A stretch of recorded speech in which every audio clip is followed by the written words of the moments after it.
Di sini gue pengen tanya ke kalian semua. Kalian tahu nggak sih, apa satu hal yang paling disesali semua orang, termasuk lu di sini? Semua orang yang nonton di sini akan nyesel pas sebelum dia mati. Ini lu bisa cross check gue, lu fact check gue, semua studi yang ada tentang hal ini. Cuman satu, lu tau nggak? Penyesalannya manusia, semua umat manusia penyesalannya satu.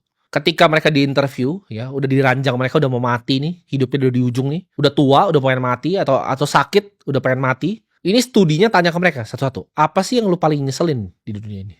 Selama hidup lu ini apa yang lu paling nyeselin? Mereka semua ngomong satu hal. I wish I had live a life true to myself. Andai gua hidup sesuai dengan diri gua sebenarnya. Bukan ekspektasi orang lain, tapi sesuai diri gua sebenarnya. Ini adalah hal yang gua tahu dari dulu. Menurut gua, hal paling menyedihkan dari orang-orang miskin. Kalau lu nonton sini dan lu masih miskin, hal paling menyedihkan itu bukan cuma sekedar lu nggak bisa bawa orang tua lu naik haji. Bukan cuma sekedar lu jadi tukang cuci piring di rumah keluarga lu. Bukan cuma lu datang ke tongkrongan temen lu dengan mobil paling jelek. Bukan dengan lu kerja di tempat paling menyebalkan. Bukan itu, ya. Tapi lu akan menyesal di penghujung hidup lu. Lu tidak bisa live your life to the fullest. Artinya apa? Lu tidak bisa menikmati hidup lu seluruhnya, dan lu tidak bangga dengan apa yang lu kerjakan. Lu sebelum mati, lu akan nyesel lu hidup tanpa cerita. Ini gue kasih tahu lu semua di sini ya.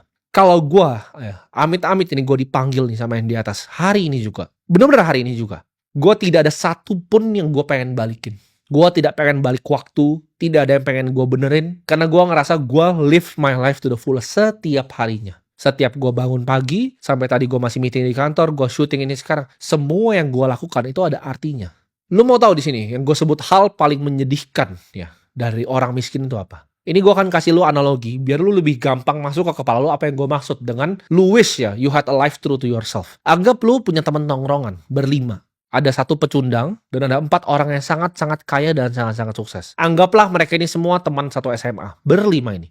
4-nya itu jadi super sukses, super kaya, dan satunya jadi orang biasa aja. Menurut lo, apa yang paling menyedihkan dari orang yang biasa aja dan miskin ini? Apakah cuma karena dia ketongkrongan yang lain pakai Ferrari, pakai Lambo, pakai McLaren, pakai Aston Martin, terus dia naik mobil Avanza? Mungkin dia masih bangga dengan Avanzanya. Mungkin bukan itu yang bikin dia sedih. Mungkin juga bukan ditanya, oh lu abis ngapain hari ini? Oh gue di kantor gitu. Bukan cuma hidupnya yang biasa aja. Yang 4 nih misalnya istrinya cantik-cantik, cuma dia sendiri yang istrinya jelek. Bahkan bukan itu, mungkin dia beneran sayang sama istrinya. Lu mau tahu yang paling menyedihkan apa? Dia tidak punya cerita hidup. Maksudnya apa? Untuk orang sampai sukses, gue tahu itu ada perjuangan yang luar biasa. Semua teman-teman gue yang sukses itu perjuangannya luar biasa dan gue tahu sendiri. Kalau ada seperti itu, ya 4 orang sukses dan 1 orang biasa aja, dia tidak punya cerita apa-apa. Contoh, gue nih, ya, gue itu ketika gue sukses, itu banyak sekali tantangan yang gue hadapi di hidup gue yang gue harus overcome, yang harus gue lewati. Anggap kita mengarungi laut. Ketika gue naik kapal, di depan itu ada monster bentuk ular begitu besar sekali, dan gue berhasil lawan gitu kan. Walaupun ada kena siripnya, tangan gue udah kayak setengah mau buntung, mata gue copot gitu kan. Tapi itu justru jadi cerita kan. Luka-luka di tangannya, gue kena hempas ekornya, terus tulang gue ada yang patah gitu. Itu justru jadi cerita hidup. Ketika ada di rumah gue, ya ketika gue berhasil lawan monster itu, raja di tempatnya itu ngasih gue hadiah yang luar biasa besar. Karena berhasil bunuh monster yang banyak bunuh rakyatnya. Gue dikasih uang yang sangat banyak, dan akhirnya apa? Hidup mewah. Ya, walaupun gue mata udah nggak ada satu, itu di belakang tempat kursi gue itu ada kepala monster yang gue potong, gue taruh di atas kepala situ. Dan teman gue misalnya satu lagi, dia udah berhasil masuk ke goa lawan naga gitu kan. Dia punya armor itu isinya udah kena bakar semua, udah kena bakar sama api semua. Ya udah gosong gitu. Tangannya pun luka bakar semua, setengah kepala luka bakar. Tapi itu ada kepala naga di belakang rumahnya. Semuanya punya monsternya masing-masing. Gue udah lawan ular di laut, ada yang lawan naga, ada yang lawan monster yang lain. Tapi satu orang ini yang paling sedih adalah apa? Dia tidak ikut perjalanan itu. Semua yang lain tuh punya naganya masing-masing. Semua punya monsternya masing-masing. Tapi satu orang ini, dia orang yang cuma nggak ikut perjalanan itu. Dia tidak punya cerita apa. Dia nggak bisa cerita, oh gue kena ekornya begini. Atau gue tamengin apinya. Walaupun ini gue tangannya kebakar semua, tapi akhirnya naganya kalah. Dia tidak punya cerita itu. Itu yang paling menyedihkan. Dan di akhir hidupnya, ketika dia sudah mau mati, dia tidak punya cerita seperti itu. Itu yang makanya gue bilang, orang miskin tuh pasti sedih matinya. Menurut gua ya, hidup ini adalah sebuah permainan. Hidup adalah sebuah game. Dan high score-nya apa? High score-nya adalah uang.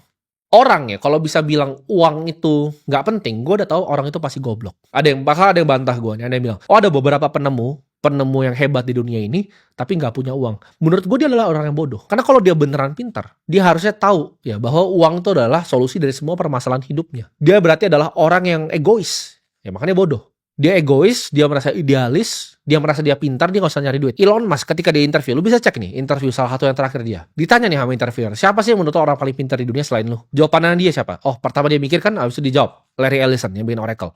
Kedua, yang menurut dia pintar juga, Larry Page yang bikin Google. Ketiga, Jeff Bezos yang bikin Amazon.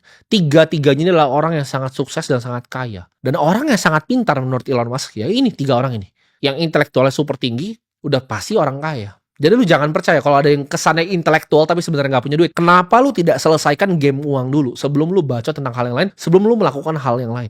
Karena itu adalah high score dari hidup. Yang sedihnya dari orang miskin itu bukan cuman dia nggak punya high score-nya, tapi high score itu yang bisa buka banyak peta-peta baru. Ya itu persis kayak main game. Uang lu banyak, lu bisa unlock map bahkan di dunia ini. Oh, lu bisa ngelihat Eropa seperti apa, lu bisa melihat pegunungan di Swiss seperti apa. Lu kalau mati miskin, orang tua lu nggak pernah lihat semua itu. Mereka cuma di kampung lu doang yang jelek. Yang lu anggap bagus itu enggak, itu sampah. Lu belum jalan-jalan ke Santorini. Lu belum lihat gitu loh dunia ini seperti apa. Itu bisa dibuka map dunia ini, itu sama uang. Contoh ya, gue ngumpul. Kenapa gue suka cari ibaratnya pertemanan yang sama-sama sukses? Ketika gue ngumpul sama anak-anak di grup kita, ya di Holy Wings, itu semuanya punya ceritanya masing-masing dan seru sekali. Mereka tuh punya monsternya, punya naganya masing-masing. Contohnya Hotman, dia cerita zaman dulu ya, itu nggak ada yang kayak gini bisa viral-viralan. Pengacara zaman dulu tuh harus bawa pistol, harus punya izinnya untuk bawa pistol kemana-mana.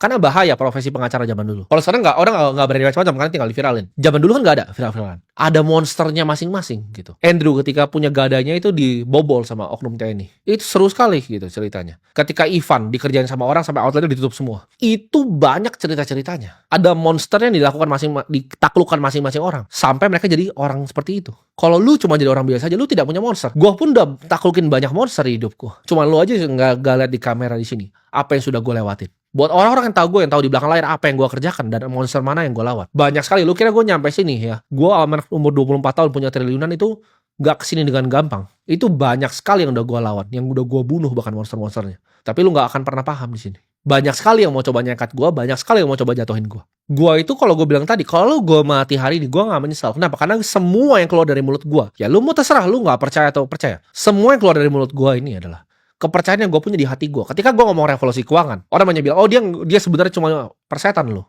Gue berani bela itu sampai gue mati. Kenapa? Karena gue benar-benar merasa dunia ini tidak adil. Sistem keuangan dunia ini tidak adil dan gue bertekad untuk ubah itu semua. Jadi kalau lu ambil nyawa gue hari ini, gue tidak akan menyesal. Gue tidak akan mundur dan gue tidak akan takut. Gue itu kalau ngomongin masalah uang, ya uang gue tuh udah hidup ya. Anak gue nih ya, punya 7 generasi ke bawah tuh gak usah kerja sehari hidupnya udah aman semuanya. Gue udah selesain ini gamenya dulu. Sudah selesai lama baru gue nyalakan kamera. Nggak kebalik. Bukan belum selesai gamenya baru nyalakan kamera. Malah cuma ngambilin endorse. Gue itu hidup ya. Hidup yang menurut gue seru banget. Ketika gue umur 19 tahun, gue negosiasi depan muka dengan private equity investor nomor 1 di Indonesia. Gue negosiasi valuasi perusahaan gue sendiri. Yang dia mau beli share-nya dari gue, pakai entitasnya dia. Gue jadi nahkoda dari kapal. Itu isi 130 orang di umur 20 tahun. Gue punya 130 karyawan di umur 20 tahun. Dan akhirnya ya 15 orang yang masih tersisa dari kapal itu ya jadi pendekar-pendekar gue waktu itu masih jadi pendekar gue sampai sekarang. Yang bahkan yang masih ngedit video ini masih orang yang sama. Gue bisa cerita gitu. Gue ketemu partner yang salah yang cuman bisanya pencitraan tapi hasilnya nol besar. Sampai sekarang semua orang sekarang tahu. Akhirnya dulu itu ibaratnya investor gue. Investor kan kalau kita operator perusahaan, investor tuh semacam ya bisa dibilang bos lah kalau dipanggil investor harus datang segala macam. Gue sekarang jadi partner di salah satu perusahaan yang kita bareng-bareng investasikan yang akan mengubah revolusi dunia keuangan ini. Yang tadinya adalah investor, sekarang levelnya sejajar partner dalam waktu 4 tahun. Itu kenapa? Karena reputasi dan skill yang gue punya. Gue nggak takut mulai semuanya dari nol. Orang-orang paling hebat di dunia itu nggak takut mulai dari nol. Elon Musk setelah dia jual PayPal, dia jadi gembel lagi tidur di sofa. Duitnya ditaruh di 3 tempat. Satu itu Solar City, perusahaan solar yang sekarang di merger ke Tesla. Kedua itu Tesla. Ketiga itu SpaceX. Dia tidur di sofa lagi. Gue setelah balikin uang investor itu, gue nggak ngambil gaji selama 1 tahun. Gue itu mulai lagi dari nol. 15 pendekar yang gue punya tadi, itu gue ajak ke apartemen gue. Kita mulai perusahaan namanya Akademi Kripto. Gue nggak nyerah. Dan orang kan banyak yang gengsi itu mulai dari nol. Dulu karyawan gue 130, gue punya 4 lantai kantor. Gue mulai lagi semuanya dari nol. Itu semua nggak datang dengan gampang. Kalau lu kira gue tuh orang yang cuma suka foya-foya, itu semua nggak ada artinya ya untuk gue. Karena duit itu bagi gue cuma high score. Ujung-ujungnya bakal gue bagiin semua. Gue bakal pakai semua uang yang gue yang punya untuk kebaikan orang banyak. Gue mungkin belum ketemu sekarang formatnya apa. Yang paling dekat di hati gue edukasi. Makanya gue bangun-bangun sekarang sekolah. Gue tanya, mana ada anak umuran gue punya harta seperti gue bagi-bagi bangun-bangun sekolah seperti gue. Lu jangan cuma cari di Indonesia, lu coba silahkan cari di dunia. Mungkin ada banyak. Kalau kakek-kakek bacot punya 2 triliun mah gue kenal ada banyak. Nggak usah kakek-kakek umur 50 punya 2 T aja banyak gue kenal. Tapi yang punya triliun di umur gue, lu bahkan nggak bisa hitung pakai satu tangan loh. Yang bikin sendiri ya duitnya, lu nggak bisa hitung pakai satu tangan. Gue percaya akan takdir dan misi gue. Ini kalau gue disuruh ulang balik ke nol lagi, gue akan dengan happy, gue akan dengan tersenyum. Semuanya gue ulang lagi dari nol. Ketika gue bisa cerita begini ke lu, ya, gue cerita, oke, gue 19 tahun, gue pernah deal sama orang seperti ini, gue bikin perusahaan seperti ini, gue mulai lagi dari nol, kena take winter, uangnya harus gue balikin, gue punya partner ternyata nggak berguna sama sekali, gue cari partner baru, gue mulai dari nol lagi. Akhirnya investor gue yang awal sekarang berpartner sama gue untuk bikin satu entitas yang baru. Itu kan cerita yang seru, ya. Itu cerita yang bisa gue bawa sampai mati. Nah kalau lu ketika lu mati, lu apa yang lu mau ceritain? Lu nongkrong di tempat kopi, lu sekolah gitu. Apa yang lu mau ceritain? Apa yang lu bisa banggakan dari hidup lu? Mending gak usah hidup sekalian. Nggak perlu lu bernafas. Dan buat lu semua, beberapa orang, sedikit orang di sini yang punya ambisi, ya, yang tahu apa yang gue omong ini, lu akan tergerak hatinya. Tapi kalau untuk orang-orang yang bodoh, yang goblok itu, yang tadi pecundang-pecundang itu, yang tadi, yang tipe yang nomor 1 itu, ada yang akan ngomong gini, oh gue nggak apa-apa, 4-nya lawan naga, gue cuma santai-santai di rumah. Ya silahkan jadi lu aja. Karena itu semua orang, 99,9% orang. Gue yakin cuma 0,01 orang di sini yang berambisi. Dan yang denger maksud gue ini apa. Orang yang tadi akan bilang, gue gak mau lawan naga, lu sombong lu lawan naga gitu. Sekarang gue pengen lu coba ingat-ingat ya. Tahun baru itu kapan sih? Ini udah mau setengah tahun loh. Ini udah mau jalan setengah tahun dan apa yang lu udah kerjain? Coba gue pengen tanya deh. Atau yang gak usah jauh-jauh. Yang hujat gue dari Kopi 80.000. Semua artis-artis monyet itu semuanya. Lu semua udah jadi apa sekarang? Dan gue jadi apa di dunia ini? Dalam waktu 1 tahun, 1,5 tahun. 4 bulan lalu, tahun baru. Lu dari 4 bulan lalu sampai sekarang lu ngapain?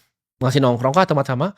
Masih bikin bisnis yang gagal kah? Investasi belum berhasil kah? Apa yang udah capai? Gue dalam waktu 4 bulan aja, ini mau bulan depan udah mau opening lagi. Besok gue opening S-Bar di SCBD. Bulan depan tanggal 8 buka di Malaysia. Ini gue udah ekspansi 30 outlet lebih. Lu udah ngapain? Gue udah bikin bar paling bagus ya di Asia. Gue lagi bangun exchange yang menurut gue akan jadi nomor 1 di Indonesia dalam waktu 4 bulan. Gue udah bangun 3 sekolah. Gue udah bangun fund crypto yang isinya triliunan aumnya. Gue bikin duit puluhan miliar yang lu mimpin tuh dalam sehari. Sedangkan lu masih ngapain di sana? Paling sedihnya dari orang miskin adalah apa? Semua teman-teman lu, apalagi nanti yang jadi sukses, itu akan ninggalin lu di belakang. Dan gak akan ada yang ingat sama lu.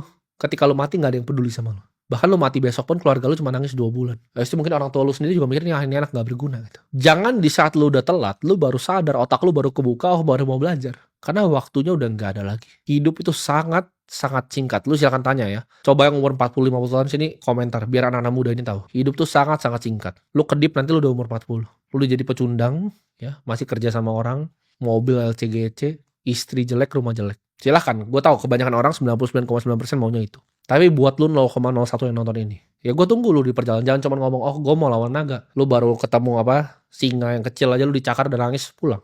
Gue udah umur 19 tahun, gue udah quest buat lawan naga gitu. Gue udah lawan berapa naga, berapa monster ular di laut buat nyampe sini. Lu percayalah omongan gue, orang yang punya duit banyak sekali, itu tidak ada yang tidak melawan naga. Tidak ada yang melewati hal yang sangat-sangat sulit. Ini gue bisa ngomong 2 hal. Lu mau ngomong yang legal, lu mau ngomong yang ilegal. Lu mau ngomong, oh misalnya Pablo Escobar kaya karena dia begini. Coba lu jadi dia. Paling dipotong jari lu baru hari pertama kerja. Udah nangis. Terus lu pergi. Lu jangan ngomong, oh dia industrinya ini. Dia jadi kaya karena ini. Lu coba lu.